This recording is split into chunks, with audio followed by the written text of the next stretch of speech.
80% من الماركتيرز أو المسوقين بيهملوا أهم أداة في جوجل أدز وهي بيانات عملائهم. ولو مش بتستخدم بيانات عملائك في جوجل أدز فأنت حرفيا بترمي فلوس على الترابيزة. وأنا النهاردة هعلمك واحدة من أقوى الاستراتيجيات اللي بنستخدمها علشان نستفيد من داتا العملاء بتوعنا في جوجل أدز، وبتخلينا نعمل اوبتمايزيشن على الأكونت بشكل سريع جدا، وبنعرف إن احنا نسكيل بحملاتنا وإن احنا نخلي الأكونت نفسه يعمل ليرن للداتا اللي عندنا دي كلها. زي ما انتم شايفين كده قدامكم على الشاشة، في قدامنا 3 استراتيجيات ممكن نستخدمهم بالكاستمر ليست بتاعتنا. أول استراتيجي معانا ممكن نستخدمها وهي الأودينس سيجنالز.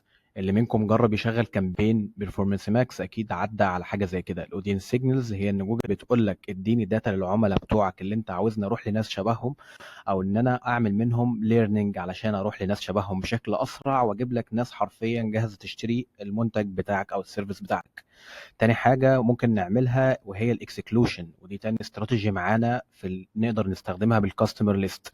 وهي ان احنا لو بنشغل كامبين سيرش مثلا وانا ببيع منتج لمره واحده، فانا مش عاوز اروح لنفس الكاستمر اللي خلاص اشترى مني تاني، مش عاوز ادفع نفس المبلغ تاني عليه. فانا ممكن اضيف الكاستمر ليست كلها واضيفها كاكسكلود اودينس. تالت حاجة ممكن أعملها وهي اللوكا لايك أودينس، وهنا أنا بقول لجوجل أنا عاوز أروح لناس شبه الناس دي، عاوزك تجيب لي ناس شبه الناس دي في الحملات بتاعتي، سواء في اليوتيوب أو في البراند جين كامبينز. طيب خلينا كده نروح على جوجل ادز بشكل عملي ونشوف الكلام ده بيحصل ازاي. انا دلوقتي دخلت على الاكونت بتاعي في جوجل ادز وهدخل على التولز. علشان يا شباب اللي ما يعرفش منكم ازاي نرفع الكاستمر ليست بتاعتنا، بندخل على التولز، بعدين بندخل على الشيرد لايبراري، ثم ندخل على الاودينس مانجر. بعد كده بنعمل بنكليك على علامة البلس دي او الزائد، وبعدين بنقول له انا عاوز ارفع كاستمر ليست، بتكليك عليها كده، وبعدين بترفع الكاستمر ليست بتاعتك سواء من جوجل شيت او لو انت عاوز ترفعها مانيولي عن طريق انك تكمل مثلا وتبدا تقول له دي الداتا بتاعت العملاء بتاعتي والكلام ده كله. بس ده مش موضوعنا، انا موضوعنا بس عاوز اشرح الاستراتيجيز اللي انا اتكلمت عليها من شويه. فكده انا خلاص عرفنا كاستمر ليست بترفعها منين وكده. طيب بنروح مثلا لو عندنا كامبين بيرفورمانس ماكس شغاله مثلا، وادي السيجنالز بتاعتي اهي، بروح اقول له اديت للسيجنالز بتاعتي، دي كامبين انا شغال عليها بقالي فتره. وهنا الاودينس سيجنالز انا هنا عامل للاول ويب سايت فيزيتورز، انا بقول له خد انا عاوز الاول ويب سايت فيزيتورز استهدفهم لي، او هات لي ناس شبه الناس دي بمعنى اصح واتعلم من الاودينس ده. انا هنا ممكن اقول له انا عندي تاني كاستمر ليست انا رافعها اهي، اي حاجه دي كاستمر ليست انا رافعها اهي، واقول له خد الكاستمر ليست دي اتعلم منها وهات لي ناس شبه الناس دي، ودي الفيرست بارتي داتا بتاعتي او الداتا بتاعتي اللي انا جايبها من الويب سايت. دي كده اول استراتيجيه او اول طريقه ممكن نشتغل عليها.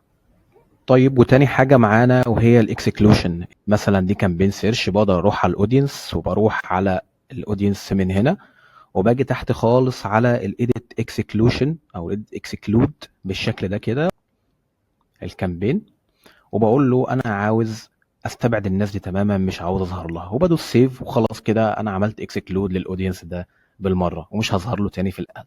وتالت واخر طريقه معانا وهي اللوكا لايك اودينس. خلينا كده للي ما يعرفش يا شباب، اللوكا لايك اودينس هي شبه اتلغت من جوجل ادز بشكل تدريجي، وبقى مكانها حاجه اسمها انك بترفع الكاستمر ليست بتاعتك لجوجل ادز، وهو واحده واحده بيبدا يعمل توسيع تلقائي لناس شبه الناس اللي انت رفعتهم دول، سواء في حملات البرفورمانس ماكس او سواء في حملات اليوتيوب. بس المهم تفعل التوسيع التلقائي لجوجل ادز وتديله الصلاحيه ان هو يعمل الكلام ده كله. طيب خلينا نشرح الكلام ده برضو بشكل عملي على الاكونت. وهنا احنا زي ما شرحنا من شويه، ففي البرفورمانس ماكس كامبينز في الاودينس سيجنال هو اوتوماتيك كده بيروح لناس شبه الناس اللي انا رفعتهم له دول. طيب ولو احنا بنشغل كامبين يوتيوب، وهنا كده لما تيجي تكريت كامبين على يوتيوب، انت هنا لما بترفع له الكاستمر ليست بتاعتك، في تحت خيار اسمه الاودينس اكسبانشن او ان توسيع التلقائي للاودينس، ان هنا بتسمح لجوجل ادز يوسع الاودينس ويجيب ناس شبه الناس اللي احنا رفعناهم دول.